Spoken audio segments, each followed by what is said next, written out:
Hoje, gente, é daqueles temas assim que a gente não vai sair daqui com um denominador comum.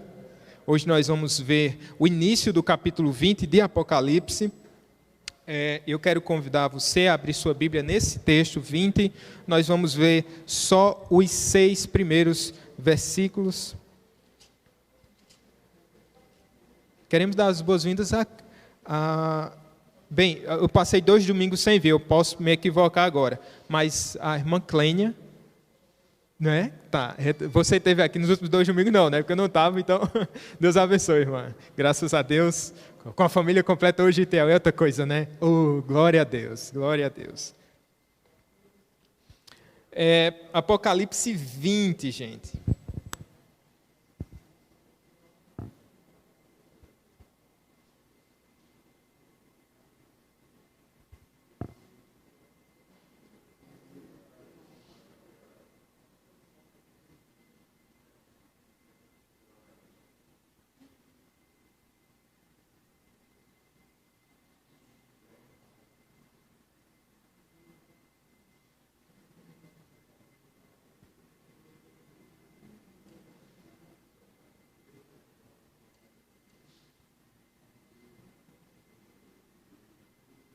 Ok, versículos do 1 ao 6. Estamos entrando aqui nessa parte final mesmo, meu Deus, do livro de Apocalipse. Espera aí que abri um joguinho aqui de Bíblia.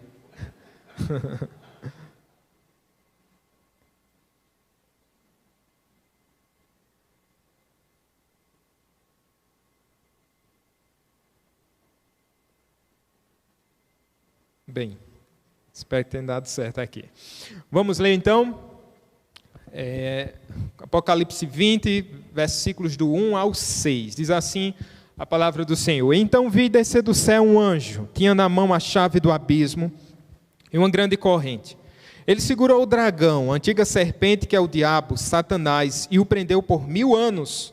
Lançou-o no abismo, fechou e pôs selo sobre ele, para que não mais enganasse as nações até se completarem os 1000 anos. Depois disto, é necessário que ele seja solto pouco tempo. Vi também tronos, e nestes sentaram-se aqueles aos quais foi dada a autoridade de julgar.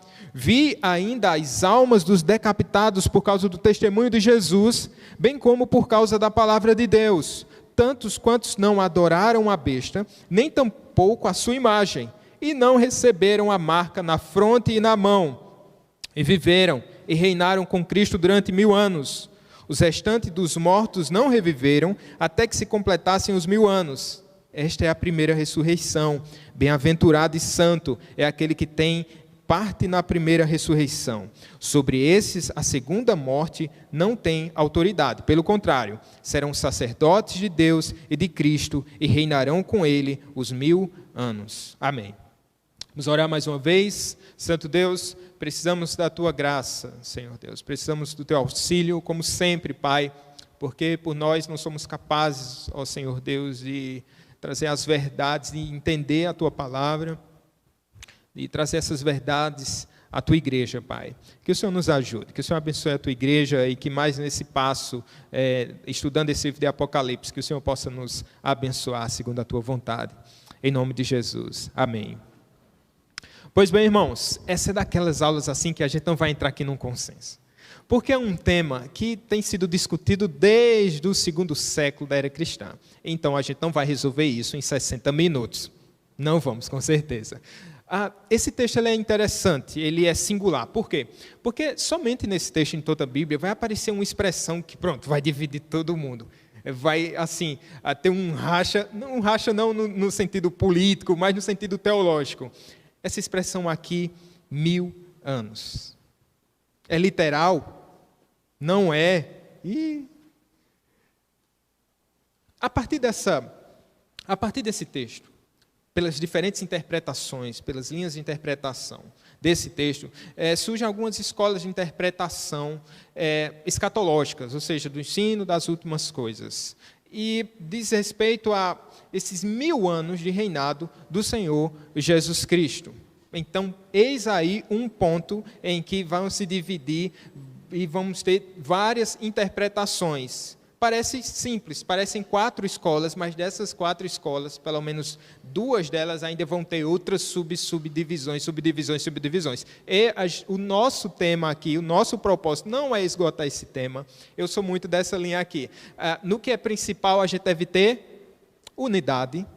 Naquilo que é primário, aquilo que é secundário, a gente pode ter liberdade. Eis aqui um texto que podemos ter liberdade. E em tudo, graça, em tudo amor. Não é? Então, é um tema onde a gente tem textos e embasamento bíblico, alguns mais consistentes, é verdade, outros nem tanto, para diferentes linhas de interpretação. A gente está falando aqui sobre as escolas chamadas escolas relacionadas ao milênio. De maneira geral, entende-se que haverá 1000 anos, teremos 1000 anos de reinado do Senhor Jesus Cristo. E a grande posição é, quando é que começa esse reinado? E aí começa a surgir algumas distinções aqui. Principalmente partindo dessa premissa, eu devo interpretar esses 1000 anos de maneira simbólica ou de maneira literal? Se formos coerentes com a linha que nós temos seguido aqui, nós iremos interpretar de que forma, irmãos? Simbólica. Se formos coerentes com toda essa visão que nós temos trazido até agora. Por quê? Nós temos pensado aqui, seguindo uma linha de teólogos que interpretam Apocalipse como sendo uma história cíclica. Ela não é contada de maneira linear. Ela é contada de maneira cíclica. Ou seja, dentro dessa perspectiva, nós estamos aqui entrando no 7º estágio. É a mesma história contada agora pela 7ª vez. Trazendo agora um detalhe que não foi trazido antes. Perceba que já foi demonstrado que os grandes aliados do dragão, eles já foram derrotados aqui. Capítulo 19 nós vimos. Nós vamos ver que o dragão, Satanás, tem 2 aliados. A besta que surge do mar, a besta que surge da terra e também a grande Babilônia. Caiu Babilônia, a gente falou isso durante algum tempo aqui, não é? Mas agora João, né, inspirado pelo Espírito Santo, agora quer dizer que fim levou Satanás. Sente falta disso, não? Que fim levou Satanás? Qual é o fim do dragão? Então é justamente nesse recontar pela 7ª vez que agora ele vai trazer à tona essa questão do destino do dragão, dessa derrota do dragão. Falando de correntes escatológicas, a gente pode pensar primeiro no pré-milenismo, que vem antes, né? Essa corrente diz que Jesus vem antes dos 1000 anos. Pré-milenismo. E dentro dessa corrente, a gente tem 2 divisões. Pré-milenismo clássico, não é? E o pré-milenismo dispensacionalista, que também é pré-tribulacionista também. Esses termos você nem precisa entender. Mas, assim, dentro dessa corrente dispensacionalista, ela parece ser a mais famosa e a mais seguida, pelo menos dentro de um contexto teológico brasileiro. Grande parte da igreja pentecostal e neopentecostal segue essa corrente de interpretação, né, do pré-milenismo. Não somente eles, é verdade. Há pessoas de corrente mais tradicional, reformada, que seguem. Por exemplo, para os que se interessam, né, o John MacArthur, ele tem essa linha de interpretação pré-milenista. Outros também. Veja bem, o ponto é, em que momento Jesus volta? Antes dos 1000 anos ou depois dos 1000 anos? A igreja brasileira ela foi muito influenciada, sobretudo na década de 90, por 2 fatores, pelo menos. A primeira foi uma Bíblia, né, de grande circulação no Brasil, chamada Bíblia de Scofield. Nessa Bíblia de Scofield, a linha dela era pré-milenista, então isso acabou abarcando muitas mentes para essa linha de interpretação. Outra coisa foi uma série de livros, não brasileiro, mas veio para o Brasil, chamado Deixados para Trás, que inclusive virou também filmes, né? Deixados para Trás. Então aquela corrente é assim, tinha um indivíduo dirigindo um carro, e de repente ele desaparece e o carro fica desgovernado. Né? Justamente porque essa é uma linha de corrente corrente do pré-milenismo dispensacionalista, que eles colocam dois retornos, duas segundas vindas. Vão entendendo aí. Né? Interessante que dentro dessa escola, dentro dessa interpretação, há um mapa gigante, né, gigantesco, tentando narrar, dividindo a Bíblia em vários ciclos separadamente, e que Deus vai tratando de maneira separada. Então, dentro dessa corrente, a gente pode perceber que eles creem que Jesus vai ter duas segundas vindas, uma antes de um período de grande tribulação, de 7 anos de tribulação. Jesus vem, mas nessa vinda ele vem de maneira invisível, ele não vem de maneira clara, mas vem de maneira discreta, e ele arrebata, é o arrebatamento invisível da igreja, onde sobem aqueles mais fiéis, os fiéis sobem. Mas aquele que tiver assim, cuidado, viu? Aquele que tiver meio fraco, aí ele vai ficar e vai penar um tempo, viu? Juntamente com os não crentes, né? Então vai ter esses 7 anos de tribulação. Enquanto isso, a igreja, né, os fiéis vão estar em um lugar junto com Cristo durante esses 7 anos. Eles ressuscitaram, de fato, fisicamente, é o fato. E eles vão dividir a ressurreição em 2 partes. Veja como é complexo, gente. Tem gente que está assim, ô pastor, pode passar para o outro lado? Eu queria, irmãos, mas está aqui, foi minha escala, então, então vamos embora. Então, o que é que acontece? Tem 7 anos, né? Esses irmãos, eles dividem, os intérpretes vão dividir a ressurreição em 2 partes. Primeiro, a ressurreição dos crentes, e depois vai ter um outro período de ressurreição dos não crentes. Complicado, e é porque eu não falei nada para vocês, viu? Isso é 0,5% da confusão, né? Mas assim, é claro que a escola deve ser respeitada, tem um certo fundamento bíblico, mas a linha de interpretação é essa. O que é que difere dentro do pré-milenismo clássico? O pré-milenismo clássico só vai divergir dos dispensacionalistas porque eles não creem que Jesus vai ter 2 segundas vindas. Então, eles vão, essa parte dos 7 anos, desse arrebatamento invisível da igreja, eles não vão crer nesse posicionamento. No mais, de maneira geral, eles têm a mesma linha de interpretação. Ufa. Entenderam, né? Fácil de entender. Mas é bíblico, porque é interessante, né, gente? Uma das bases, por exemplo, que os críticos vão dizer, mas só tem um texto na Bíblia que fala sobre esses 1000 anos, mas é bíblico. Então, se cabe uma interpretação, não é? Então, seria incoerente você dizer, não, é um texto na Bíblia. É claro que se a gente pegar qual o princípio hermenêutico que a gente segue, né, de interpretação, os textos mais difíceis são interpretados pelos textos mais fáceis.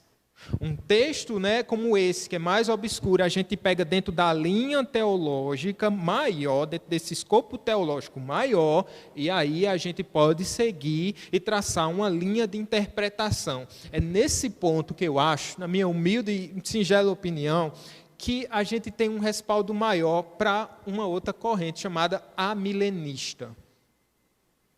Mas você é livre para estudar e pesquisar tranquilamente à luz da palavra de Deus, tá bom? Mas assim, a corrente amilenista, ela tem uma linha de interpretação que diz assim, embora a palavra, e não é muito feliz essa terminologia amilenista, né, que dá a ideia de que não se crê no milênio. Crê-se num milênio, sim. Só que esse milênio, o ponto é, quando começou esse milênio? Veja, os pré-milenistas olham para frente, vai começar. Os amilenistas, eles olham para trás e dizem assim, já começou. Mas entre uma e outra, a gente tem outra corrente chamada pós-milenista. E os pós-milenistas, vamos dizer que é o pessoal mais otimista da turma. Essa linha de estudo surgiu lá no século XIX, né, na época de positivismo, onde as pessoas estavam pensando num progresso muito grande da sociedade. E dentro disso, eles começam a pensar, os pós-milenistas, que o mundo vai passar por um avivamento tão grande, que a gente vai entrar numa era né? Onde o evangelho vai avançar e vai ser bem visto e vai ser bem recebido no mundo inteiro. Então nós vamos desfrutar e automaticamente a gente vai entrar nesse milênio. No final do milênio, quem é que vem? Jesus Cristo, e aí tem um julgamento e todos os eventos concernentes a esse último instante, né, da história, até que adentremos na eternidade.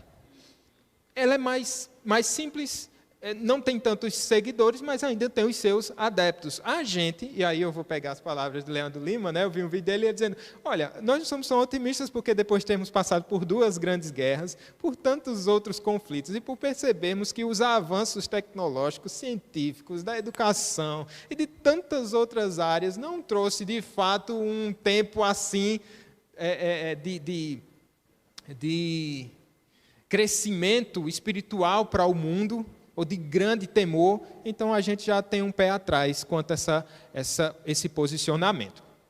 Voltando para o pré-milenismo, um ponto importante que eu não enfatizei aqui, mas que é interessante, é Israel na história. Isso vai ser um ponto de muita importância para os pré-milenistas. Eles têm Israel meio que como um relógio escatológico. E eles pensam que, essa corrente diz que Jesus ele vai voltar e que todas as promessas para Israel do Antigo Testamento, elas, né, e a Bíblia é recheada de promessas, se a gente pensar assim, Israel de maneira, né, do local, de maneira física, a gente vai pensar como nação, a gente vai pensar, então Deus tem um plano para Israel separado da igreja. Né? E quando nós olhamos para eventos, Israel tem uma história muito peculiar, eu tenho que dizer isso para vocês, né? Tem uma história muito singular, né? De tantos revés na história, de tantas vitórias assim, de um renascer, tem algo diferente, parece Israel. Olha que eu sou uma milenista, eu estou falando dessas coisas, hein? Mas parece ter algo diferente, né? Dizem que, então essa corrente apregou que Jesus vai voltar de maneira física e vai reinar em Jerusalém, e todo o mundo, de certa forma, vai ter vai se voltar a esse governo. Esse não é um pensamento maior, não, tá certo? Há outros ensinamentos dentro dessa própria escola, mas de maneira geral é isso. No final dos 1000 anos, esse pessoal que se dobrou perante Jesus, assim, parece que de maneira coercitiva, depois eles se rebelam junto com o grande dragão, e aí vamos para a última batalha escatológica, e aí todo mundo sabe o final, que o final é sempre igual. Essa é a grande bênção, irmãos, de todas essas correntes. O final é sempre o mesmo. Sabe qual é o final? Jesus Cristo vence, meu amigo, e a igreja é vencedora, né? E Satanás se dá mal. Então é isso. Gente, vamos seguindo aqui.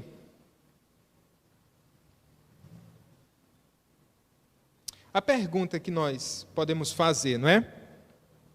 Quando começou o reino milenar? E aí, nós acreditamos que esse reino do Senhor Jesus Cristo, esse reino milenar, ele já começou. Começou quando? Na morte, ressurreição e ascensão do Senhor Jesus Cristo. E o Pai entregou ao Filho o governo de todas as coisas, e assim ele inicia esse reino milenar. Essas ideias estão mais claras aqui, estou enfatizando agora mais os 3 versículos do capítulo de número 20. Aqui vai dizer aqui que vi descer do céu um anjo, e geralmente quando acontece essa expressão, irmãos, vi descer do céu um anjo, dentro da literatura, literatura.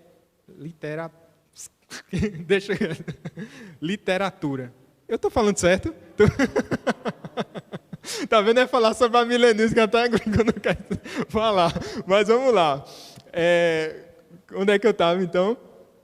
Quando é que começa esse reino, né? Estou lendo aqui. Então, vi descer do céu um anjo que tinha na mão a chave do abismo e uma grande corrente. Eu falei do anjo, né? Todas as vezes que tem essa expressão, aponta, quase todas as vezes, diz respeito a uma retomada da história e não uma continuação da história. Não sei se vocês conseguiram entender. Esse termo aqui implica dizer que o capítulo 19 não está dentro de uma continuidade cronológica, mas aqui é uma retomada da história, mostrando um outro aspecto. Se nós pegarmos aqui uma interpretação literária. Não é? Agora saiu, tranquilo, né? Vamos lá. Percebam, eu queria que vocês começassem pelo menos, traçar uma linha de interpretação que fosse um pouco mais coerente. O pegar aqui essa corrente e essa chave, nós chegamos aqui. Ele segurou o dragão, esse anjo, a antiga serpente, que é o diabo, Satanás, e o prendeu por 1000 anos. Lançou no abismo, fechou e pôs selo sobre ele, para que não mais enganasse as nações até se completarem os 1000 anos. Ele segurou o dragão, que é o diabo, e prendeu por 1000 anos. Aqui vai falar que ele tinha na mão a chave e uma grande corrente. Como é que eu interpreto isso? De maneira literal, eu posso prender Satanás, um espírito, eu posso prender com corrente. Veja, se a gente vai seguindo uma linha de interpretação para a gente chegar aqui numa maneira mais clara, uma melhor forma de interpretar esse texto como um todo. Então veja, aqui está dizendo que Satanás, ele vai ser preso.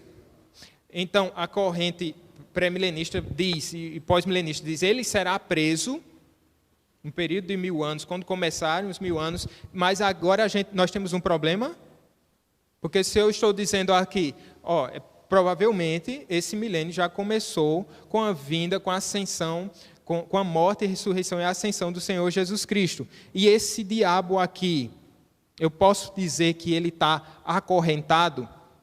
De certa maneira, sim.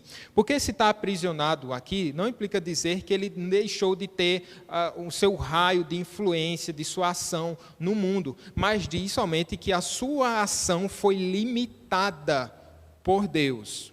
Vamos ver alguns textos aqui que são interessantes.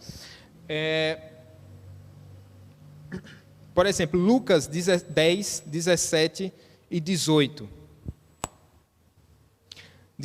Diz assim o texto. Esse texto fala do regresso dos 70, certo? Lucas capítulo 10. Fala do regresso dos 70, onde eles foram de 2 em 2 às cidades da Galileia, e quando eles retornam, eles estão assim, bem efusivos, bem contentes por aquilo que aconteceu. Dentro desse contexto, Jesus diz assim: então regressaram os 70, possuídos de alegria, dizendo: Senhor, os próprios demônios se nos submetem pelo teu nome. Mas ele lhes disse: eu via Satanás caindo do céu como um relâmpago. Eu via Satanás caindo do céu como um relâmpago. Então, essa passagem a gente consegue entender à luz de Apocalipse capítulo 20, quando ele diz que realmente tinha esse Satanás e ele foi preso por 1000 anos, essa antiga serpente. É interessante que o tempo aqui é imperfeito, vai ser usado. Eu via Satanás. O que implica dizer? Que Satanás ele ainda teria os seus poderes limitados, porque Jesus Cristo aqui ainda não tinha sido, obviamente, crucificado, morto, nem havia ressuscitado. Então, o seu poder ainda ia ser limitado, mas Jesus sabia, o seu poder vai ser limitado. Então, ele diz: eu via Satanás caindo do céu como um relâmpago. Quando a gente vai para Apocalipse capítulo 12, a gente vai ver ali na ocasião o dragão sendo o quê? Expulso do céu. Então, podemos entender aqui que isso diz respeito a essa queda de Satanás que se dá na ascensão de Jesus. Satanás foi lançado do céu na primeira vinda de Jesus, e aqui a gente encontra esse paralelo entre Lucas 10 e Apocalipse número 20. No Antigo Testamento, antes da ressurreição do Senhor Jesus Cristo, é como se Satanás ele tivesse uma maior liberdade de agir enganando as nações. Perceba que o ponto aqui é enganar as nações, não é? Enganar as nações. No Antigo Testamento, quando nós olhamos, Deus ele fez um pacto, uma aliança com o povo. Ele reinava nesse povo, que é o povo de Israel. Obviamente que isso implica dizer que o Senhor Deus não salvou pessoas de outras nações. Aqui e ali a gente vai ver que estava acontecendo, né? Mas de maneira muito mais seminal do que de maneira cabal, porque isso aconteceria de fato com a ascensão do Senhor Jesus Cristo sobre a sua vitória sobre a serpente, sobre Satanás. Mas ele ainda agia de maneira um pouco mais livre. Eu sou sempre seguro para falar que Satanás tinha liberdade, porque para mim é a linguagem de Martinho Lutero, né? Lutero, que diz assim, que Satanás é o cãozinho de Deus, então ele segura Satanás pela coleira.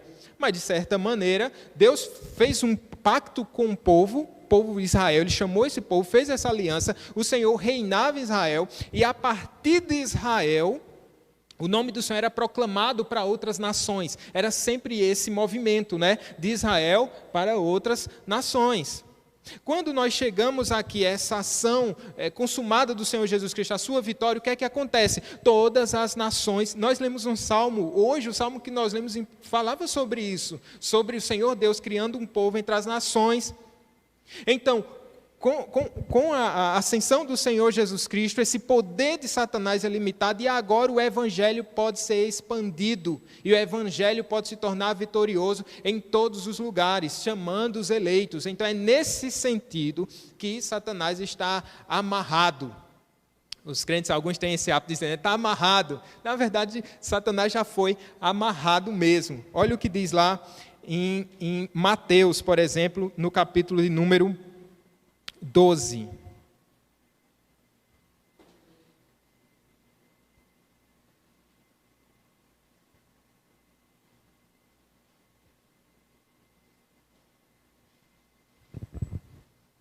Mateus capítulo 12.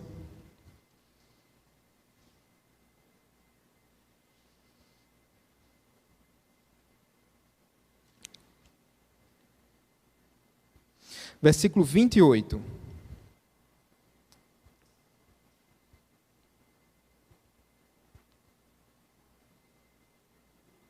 Diz assim, Jesus falando, né? Se, porém, eu expulso demônios pelo Espírito de Deus, certamente é chegado o reino de Deus. Aí diz no verso 29, ou como pode alguém entrar na casa do valente e roubar-lhe os bens, sem primeiro amarrá-lo, e então lhe saqueará a casa. Então, esse amarrar desse valente aqui, Jesus está falando sobre Satanás. E a ação de Jesus na sua morte, ressurreição e ascensão é justamente amarrar o diabo, de maneira que ele agora se encontra limitado.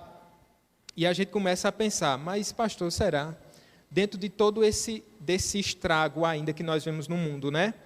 A gente consegue perceber. Nós acabamos de falar sobre as bestas, né, alguns domingos atrás, sobre Babilônia, e de fato mas Satanás agora ele não tem poder de impedir que os eleitos sejam alcançados, irmãos, que o propósito de Deus último para a vida da sua igreja seja cumprido. Por isso, a Bíblia também vai dizer que as portas do inferno não prevalecerão contra a igreja. E muitas vezes a gente pensa que é Satanás dando bico na porta da igreja, né? Mas, na verdade, é a igreja avançando, né? As portas do inferno, elas não vão prevalecer. É a igreja avançando, porque a obra é santa. Satanás não pode deter a obra da igreja. E é por isso que os santos, os salvos, não sei se você sabia disso, mas outrora você estava no mundo das trevas. Outrora você estava perdido, outrora você estava sendo enganado, ludibriado por Satanás. Mas o quê? As portas do inferno não prevalecerão contra a igreja. Então os salvos são alcançados. E Satanás foi mal, mas nada pode fazer. Ele pode tentar contra a vida dos eleitos? Pode. Ele pode impedir o pregador de ir adiante? Pode. Paulo sofreu isso, né? Com as artimanhas de Satanás, mas o evangelho foi, meu amigo. Por isso que Paulo dizia, eu estou preso aqui, mas o evangelho não está preso. O evangelho segue adiante nessa batuta santa até alcançar o último dos eleitos nos lugares mais inóspitos dessa terra. Essa obra é santa. Satanás nada pode fazer para deter que o último eleito seja alcançado. Que obra maravilhosa, não é, irmãos? Que obra maravilhosa. Então vamos lá, vamos seguindo. João 12, 31 e 32. A gente vai gastar um pouco mais de tempo nessa parte, acredito eu que esse assunto vai entrar aí outros domingos. Com Itiel. Eu declaro. João 12, 31 e 32, assim, chegou o momento de ser julgado este mundo. Deixa eu contextualizar aqui. Nessa parte aqui, alguns gregos desejavam ver Jesus. E os discípulos chegam para Jesus e falam, né? Os gregos queriam ver, e os discípulos, os gregos, na verdade, por ser um povo gentil, não era o momento ainda deles terem acesso ao Senhor Jesus Cristo. Em linhas gerais é isso. Aí diz assim, Jesus Cristo começou a dar uma resposta, parecia que ele estava devagando, e os discípulos, Jesus, eu queria só que o Senhor dissesse que sim ou não, para dispensar o homem. Mas Jesus estava falando algo profundo. Ele diz assim, chegou o momento de ser julgado este mundo, e agora o seu príncipe será expulso, e eu, quando for levantado da terra, atrairei todos a mim mesmo. Olha que resposta extraordinária. Ele está dizendo, está chegando a minha hora, eu serei levantado, e o príncipe desse mundo será expulso, e então, quando eu for levantado, eu vou atrair para mim mesmo todos, e aí a gente pode pensar, pessoas de todas as nações, de todas as raças, de todas as línguas, de todas as tribos, e aí entra nesse contexto, os gregos ouvirão, os gregos crerão, assim como todos, como gentios de todas as partes do mundo. E é por isso que ele sabe que toda a autoridade lhe foi dada, e quando ele dá a ordem para que o evangelho seja pregado, a introdução, ele diz assim, toda a autoridade me foi dada aonde, irmãos? No céu e na terra. E agora, ide, portanto, fazer discípulos de todas as nações. Veja, todas as nações, batizando em nome do Pai, do Filho e do Espírito Santo. E a promessa, né? Eis que estou convosco todos os dias, até a consumação do século. Uma aplicação aqui. Só não há conversão onde não há pregação. Só não há conversão se a gente não pregar, gente. Não é? Mas se a gente prega, sabedores que toda autoridade foi dada ao Senhor Jesus Cristo, e essa autoridade que foi dada a Ele, agora Ele diz, vá e pregue, e eu vou estar com vocês nessa missão. Então, é pregar o Evangelho. E às vezes a gente fica, a gente começa a ter tanta dificuldade, às vezes, né, para pregar o Evangelho. Às vezes a gente começa a pensar em outras barreiras, né, de tantas barreiras que podem surgir. Mas se a gente começar a pensar em barreiras para pregar o Evangelho, e a gente quiser ser motivado, pense em você. Pense em você, que o Evangelho alcançou o seu coração, alcançou o nosso coração. Estávamos na mesma condição e com as mesmas barreiras e impedimentos. Mas fomos alcançados através de quê? Do Evangelho. Do Evangelho. Por isso Paulo vai dizer que o Evangelho é o poder de Deus. Não é o poder de Deus? É de maneira poderosa, esse dinamis que chega e explode, que chega e quebra as correntes do coração do homem e faz com que ele se dobre perante o nome do Senhor Jesus Cristo. Vamos seguindo. Em outros textos do Novo Testamento, a gente vai ver sobre a derrota do dragão, de Satanás. Por exemplo, Hebreus 2,14 diz assim, visto, pois, que os filhos têm participação comum de carne e sangue, destes também ele igualmente participou. Olha o que diz agora, para que por sua morte, pela morte de Jesus, para que por sua morte destruísse aquele que tem o poder da morte, a saber, o diabo. Veja aqui, o ponto é, a morte do Senhor Jesus Cristo. Tem um livro, creio que é de um puritano, Joe Owen. Posso estar equivocado, mas o nome do livro é A Morte da Morte na Morte de Cristo. É a morte da morte na morte de Cristo. Justamente porque na morte de Cristo, ele trouxe essa vitória para o seu povo. Ele participou para que a palavra é semelhante ao que a gente usa em Apocalipse, para que destruísse a morte, aquele que tem o poder da morte. Outro texto que é clássico é Colossenses 2, 3 ao 15. Eu vou ler só o 15 para a gente adiantar. Se você puder ler esse texto também. A gente tem Efésios, a gente tem uma base muito forte para esse princípio aqui do reinado do Senhor Jesus Cristo. 2,15 diz assim: e despojando os principados e as potestades, publicamente os expôs ao desprezo, triunfando deles na cruz. Eu vou ler o 14. Tendo cancelado o escrito de dívida, que era contra nós, e constava de ordenanças, o qual nos era prejudicial, removeu inteiramente, encravando na cruz, aí mais uma vez eu leio, e despojando os principados e potestades, publicamente os expôs ao quê? Ao desprezo, triunfando deles na cruz, ou seja, a vitória do Senhor por meio da cruz. E agora Ele está reinando. Então, por isso nós cremos que Satanás está amarrado e que o Senhor e que o Evangelho está sendo levado aos quatro cantos do mundo para que os propósitos eternos do Senhor sejam cumpridos. Ok, irmãos? É um pouco exaustivo, mas é assim mesmo, tá bom? A pergunta agora: quem são? A gente escuta falar sobre essas almas no capítulo número 20, né? Temos almas, e a pergunta que a gente faz é: quem são?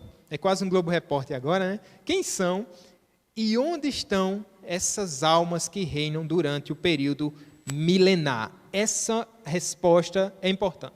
Por quê? Porque os pré-milenistas vão dizer que esse reinado é na terra. O texto, de maneira geral, não diz isso. Não diz isso.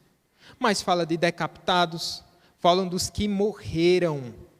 Então, o ponto é: os que morreram, eles estão reinando juntamente com Cristo. Aonde? Na terra? Ainda não, mas no céu eles já reinam com o Senhor. O que nós estamos vendo aqui, portanto, é uma visão do céu. Ele diz aqui que vê tronos, não é isso? Veja o que diz aqui o verso 4. Vi também tronos, e nestes sentaram-se aqueles aos quais foi dada a autoridade de julgar. Um ponto aqui importante para a gente interpretar. Vi também tronos em Apocalipse, de maneira geral. Todas as visões do trono, elas dizem respeito ao céu. Ao céu. Logo, a gente entende que a maneira mais precisa da gente entender é ver essas almas no céu. Outro ponto. Em Apocalipse capítulo 6, a gente já ouviu falar sobre as almas que estão debaixo do altar, clamando pela justiça. Lembra dessa aula? Se você não viu, volta lá no YouTube e você vai ver essa aula. Então, eles estão debaixo do trono clamando. Então, estão no trono. Então, são os mortos, aqueles que morreram em Cristo Jesus, mas que estão nesse estado de ressurreição, que estão já reinando com Cristo no céu. E é por aí que nós entendemos. Eu estou aqui com o texto de Apocalipse 6, eu vou ler para vocês. Versículos 10 e 11. Vamos ler o texto, porque quem não veio essa aula ou já esqueceu, a gente dá uma olhadinha rápida. Apocalipse capítulo 6.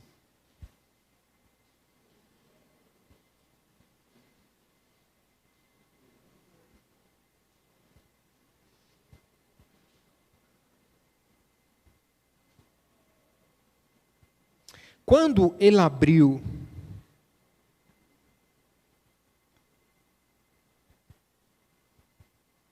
verso 8, não é isso?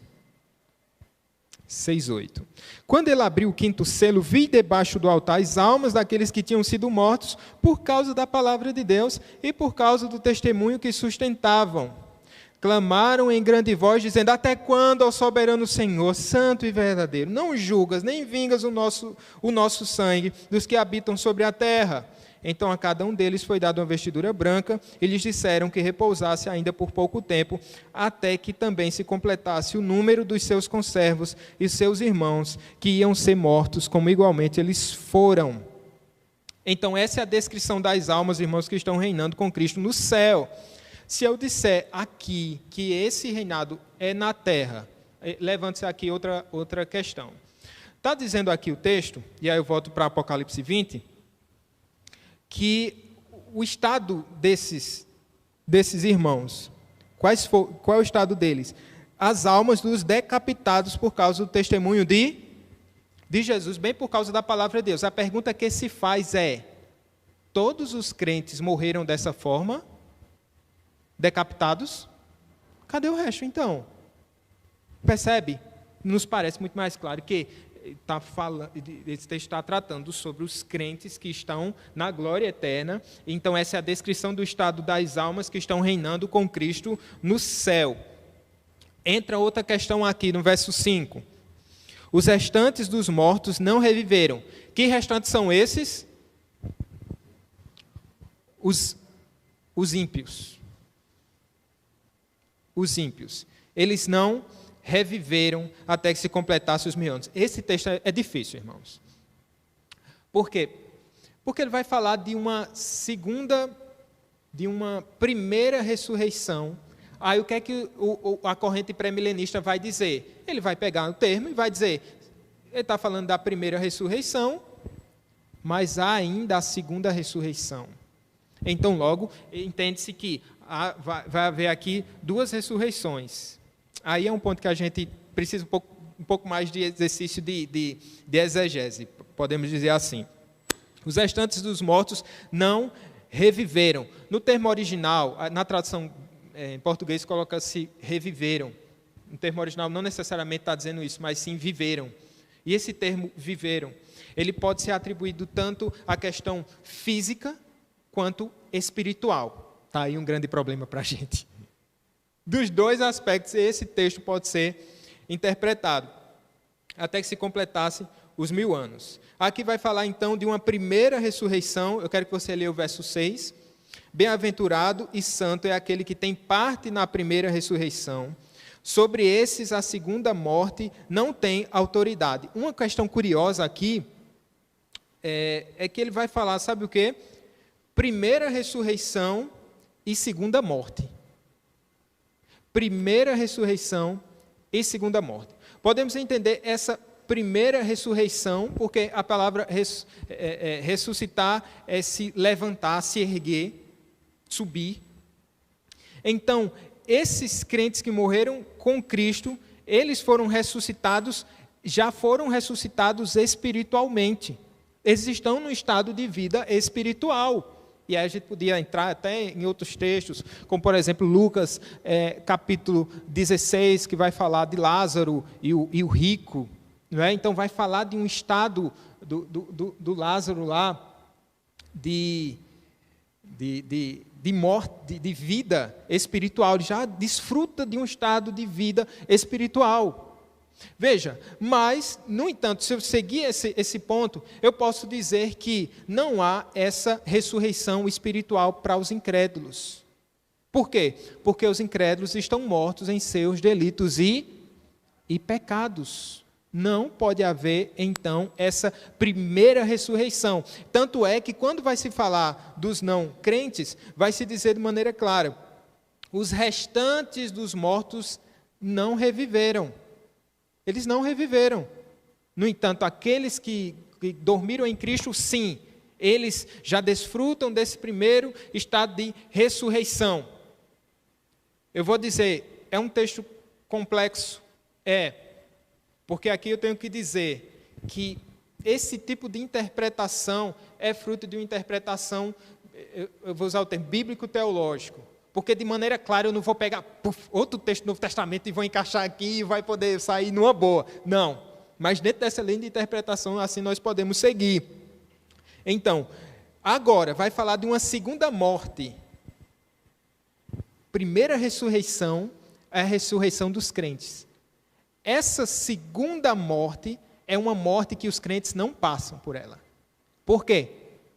Porque os crentes morrem uma vez. Aí tem uma frase célebre, né, do Hernandes Dias Lopes. Aquele que morre 2 vezes, aquele que nasce uma vez, morrerá 2 vezes. Aquele que nasce 2 vezes vai morrer uma vez. Falando de quê? Dos crentes. Aqueles que nasceram 2 vezes, aquele que nasceu 2 vezes vai morrer uma vez. Não é isso? Você nasceu 2 vezes? Não precisa ficar com medo não, meu amigo. Se você nasceu 2 vezes, você vai morrer só uma. Você fica todo assustado lá. Pior é para quem nasceu só uma vez. Eita. Aí vai morrer 2 vezes. Vai morrer 2 vezes. A primeira ressurreição é a ressurreição espiritual. Os crentes já ressurgem em Cristo Jesus. A segunda morte não é para os crentes.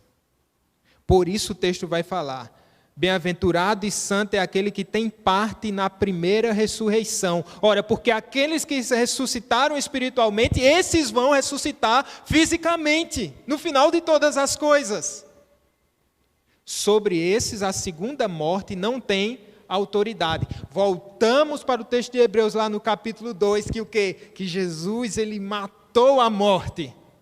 O poder da morte, o poder de Satanás como acusador, e para nos levar para esse segundo estado de morte, esse não, nenhum crente passará por esse estado de segunda morte.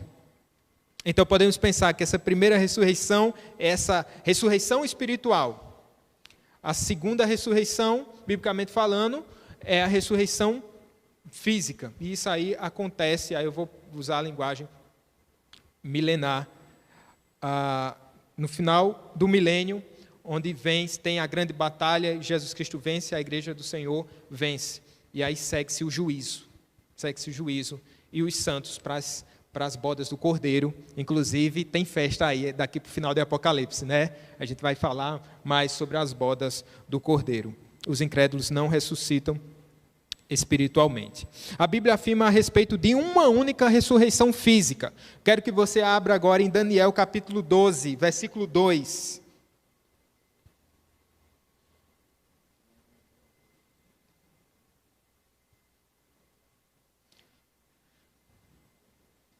Pedi para o presbítero Betânio, já que eu esqueci o nome dele, agora eu lembrei. Daniel 12, 2. E outro irmão, é os dias dos presbíteros, eu pedi para o presbítero Edivan ler João 5, 28 e 29, irmão. E aí eu peço para o presbítero Itiel ler 2 Pedro 3, do 10 ao 13.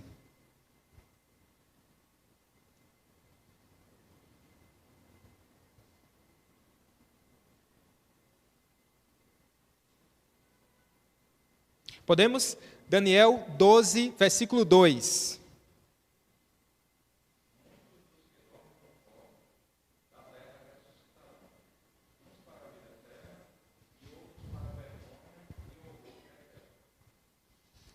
Perceba, aqui o texto fala sobre só uma ressurreição, não é? De uma só ressurreição física. Vamos agora para João 5, 28 e 29. Por favor, presbítero Edivan.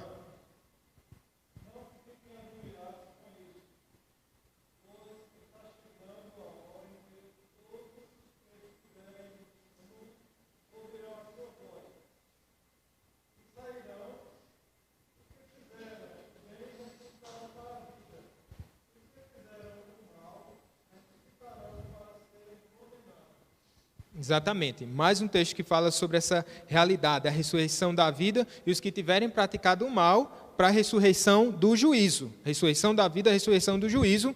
Ora, dentro desse estado agora da ressurreição física, tá bom? A gente vai ver agora um texto que nos fala que não vai haver um intervalo milenar na Bíblia. Esse texto de 2 Pedro vai nos mostrar. 2 Pedro 3, do 10 ao 13.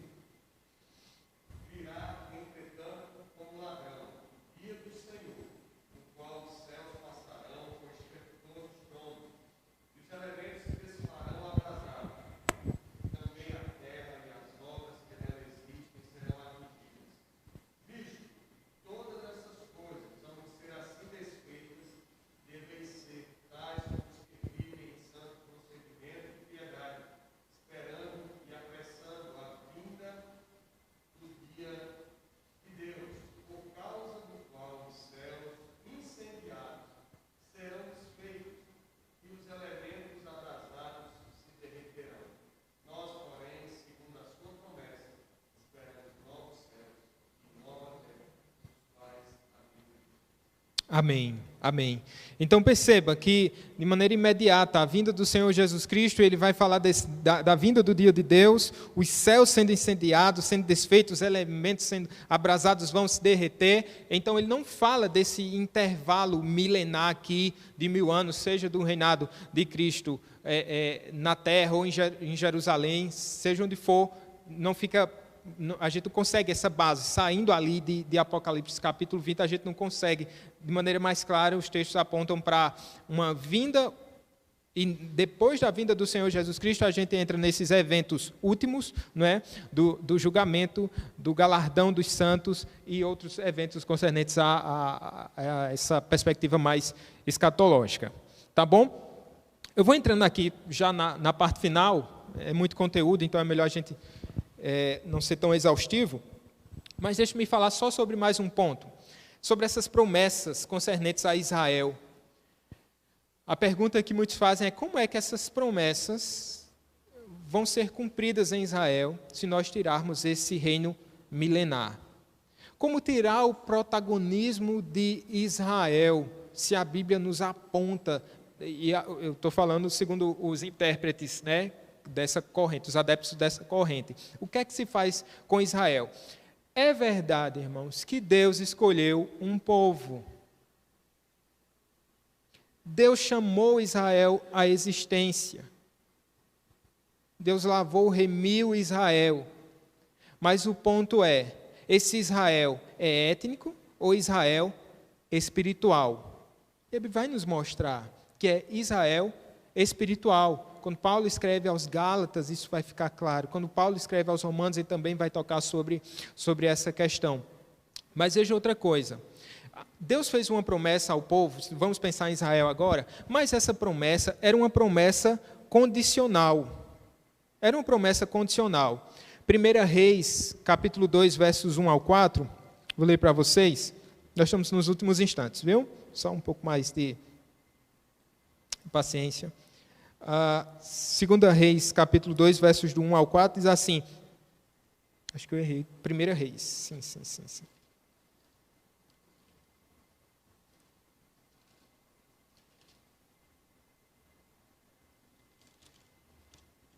Aproximando-se os dias da morte de Davi, deu ele ordens a Salomão, seu filho, dizendo, eu vou pelo caminho de todos os mortais, coragem, pois, e ser homem. Guarda os preceitos do Senhor teu Deus, para andares nos seus caminhos, para guardares os seus estatutos e os seus mandamentos, e os seus juízos, e os seus testemunhos, como está escrito na lei de Moisés, para que prosperes em tudo quanto fizeres, por onde quer que fores, para que o Senhor confirme a palavra que falou de mim, dizendo, se teus filhos guardarem o seu caminho, para andarem perante a minha face fielmente, de todo o seu coração e de toda a sua alma, nunca te faltará sucessor ao trono de Israel. Eis aqui uma promessa. Eu pergunto aos irmãos, Israel foi fiel a essa condição? Cumpriu essa condição? Não. Ora, se Israel não cumpriu essa condição, a partir do ponto que Israel falha, nós podemos dizer que Deus não tem mais obrigação com Israel. Perceba, essa aqui é uma promessa condicional. Segundo, Israel esperava essa promessa realmente do filho de Davi, e eles esperam até hoje, não é? Mas eu também creio, e aí eu vou puxar a sardinha, né? Do meu lado. Eu creio que os eleitos da casa de Israel, não os eleitos segundo a carne, mas os eleitos segundo o sangue do pacto da aliança, eles estão sendo alcançados hoje.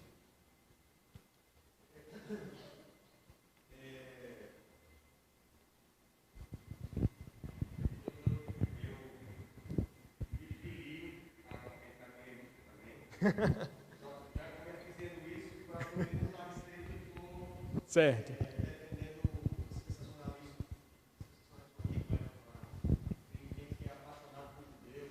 Sim. E essa paixão deve nos levar a orar e pregar eles, né?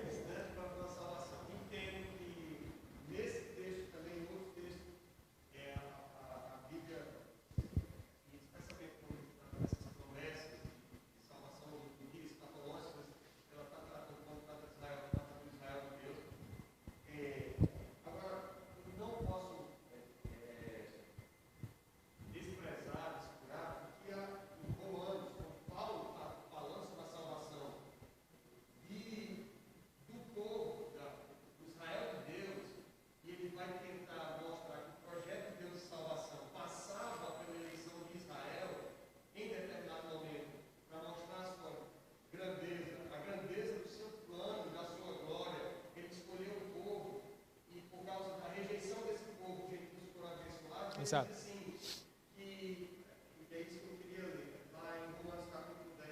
Romanos 10.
Deus tem um plano de salvar o remanescente, né, no caso.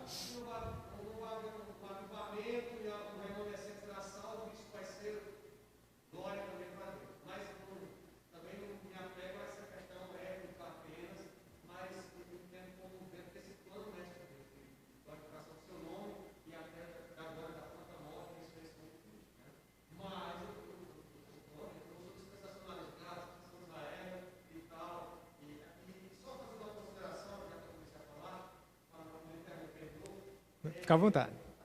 Era bom o microfone, mas já se foi o tempo, né, do comentário.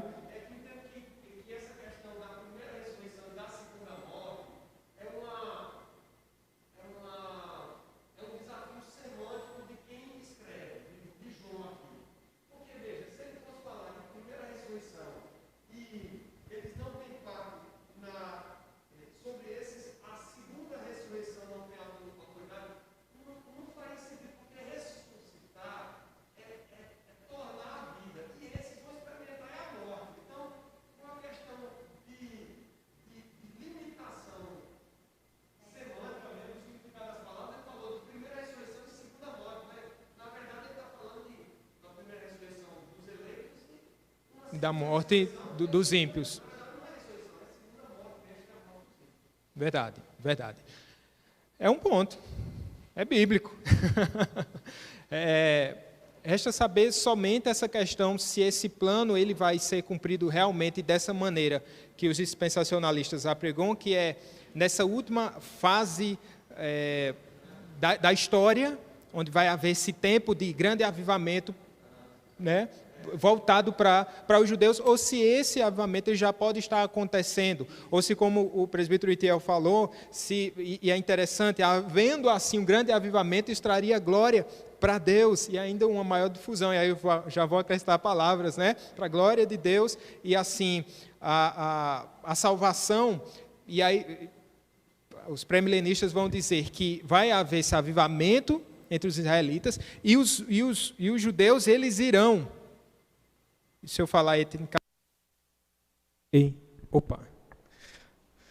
Amilenistas e pré-tribulacionistas estão aqui. Irmãos, nós estamos encerrando, na verdade, e a grande questão é, eu estava falando, queira Deus, trazer um grande avivamento entre os judeus. Seria maravilhoso, né? E um ponto que eu queria aqui para nós encerrarmos a aula de hoje é pensarmos, comecei a falar sobre as questões que podem nos dividir e podemos ter liberdade, né? E essa é uma questão que nós podemos ter liberdade. Mas o que nos une é tão maravilhoso. Grande propósito aqui, que o Senhor, que Satanás será definitivamente derrotado. entenda você que ele está amarrado ou solto aí na bagaceira, ele será derrotado.